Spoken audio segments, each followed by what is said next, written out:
मेरे पास एक पेशेंट आए डायबिटीज़ के। 10 साल से उनको डायबिटीज़ थी।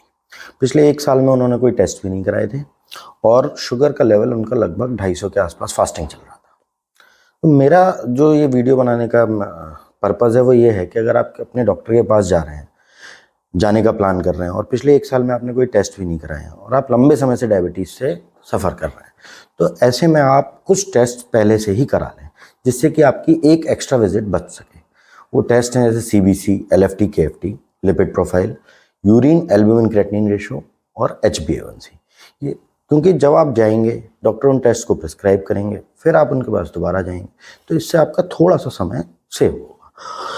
दूसरा, हर बार आप जाते होंगे डॉक्टर भी सेम चीज़ बताता होगा कि आलू नहीं खाने, चावल नहीं खाने, आपको 45 मिनट तक ब्रिस्क एक्सरसाइज करनी है। आधी समय तो यही समझ में नहीं आता कि ब्रिस्क एक्सरसाइज है क्या। तो ब्रिस्क एक्सरसाइज मतलब आपको चलने में पसीना आना चाहिए और कम से कम एक लैप आपका 10 मिनट का तो हो।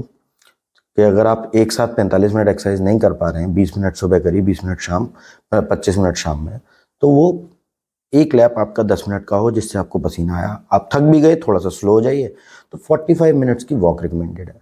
आलू चावल अवॉइड करने चाहिए। मैं ये नहीं कहूँगा कि बिल्कुल ख़त्म ही कर दो, कभी कभी थोड़ा बहुत तो वो तो रहेगा ही रहेगा, लेकिन फिर भी जितना अवॉइड कर सके उतना कर लीजिए।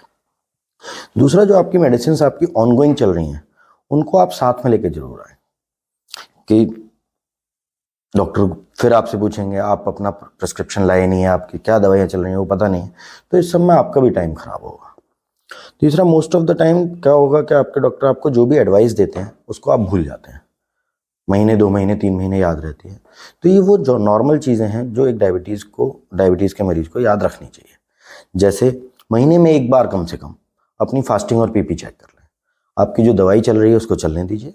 अगर वो फास्टिंग आपकी में लेस देन 130 आ रही है, पोस्ट प्रेंडियल खाना खाने के बाद, मतलब खाना खाने के 2 घंटे के बाद, वो भी कोई मेजर मील जैसे लंच या डिनर, उसके बाद की 180 से नीचे चल रही है, तो आपको डॉक्टर के पास जाने की तुरंत ज़रूरत नहीं है। ऐसा नहीं है कि डॉक्टर आपको हर महीने बुलाते रहेंगे। कुछ टेस्ट जो मैंने जैसे पहले बताया, ये ईयरली रिकमेंडेड होते हैं। अब इनमें से कोई टेस्ट अगर गड़बड़ होगा, उसकी रिपोर्ट में थोड़ा वो होगा, तो उस चीज़ को डॉक्टर्स फॉलो करेंगे, फॉलो रिपोर्ट्स बताएंगे कि भाई ये तुम्हारा कोलेस्ट्रॉल जो है, ये कोलेस्ट्रॉल बढ़ा हुआ आ रहा है, बैड कोलेस्ट्रॉल जो LDL है ये बढ़ा हुआ आ रहा है, इसको मैंने दवाई दे दी है, इसको हम 1.5 महीने के बाद रिपीट करेंगे। तो आप 1.5 महीना, 6 वीक्स लिख देते हैं जैसे, तो 1.5 महीने के बाद उस टेस्ट को करा के डॉक्टर से दोबारा कंसल्ट कर लीजिए, जिससे कि अगर उन्होंने स्टैटिन शुरू किए हैं या आपको सिर्फ लाइफ स्टाइल मॉडिफिकेशन पे डाला है।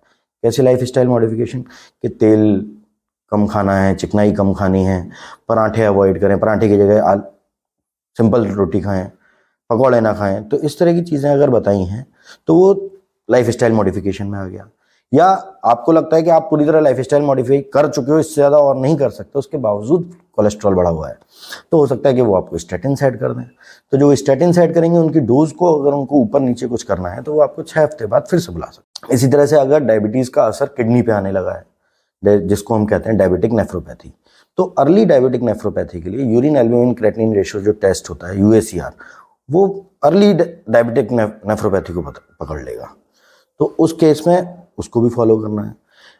तीसरा, डॉक्टर आपको ये भी कहेगा कि अगर पिछले 3 साल में आंखों की जांच नहीं कराई है तो वो फंडस एग्जामिनेशन कराना है। फंडस एग्जामिनेशन कौन करेगा? आंखों वाले डॉक्टर। तो वो आंखों वाले डॉक्टर, ना कि ये कि डॉक्टर साहब ने लिख दिया कि आंखों की जांच करानी है तो आप चश्मे की टेस्ट करा के आ गए।